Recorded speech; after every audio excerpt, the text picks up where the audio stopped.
Find the integrative factor of the differential equation y into dx by dy minus x equal to 2y cube by transforming into linear form. Linear form dx by dy plus p of y into x equal to q of x. అంటే derivative term యొక్క quotient 1 చేయాలి. So each టర్మ్ని yతో divide చేయాలి. Quotient ఎంత ఇస్తే అంతటితో divide చేయాలి లేదా common తీయాలి. డివైడ్ చేస్తే then we get dx by dy plus minus 1 by y into x equal to 2y square.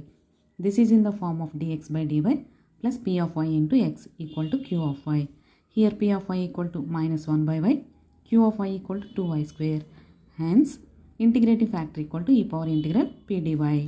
E power integral minus 1 by y dy. E power minus integral 1 by y ante log y. E power log y power minus 1 that equal to y inverse. Ante 1 by y is the integrative factor.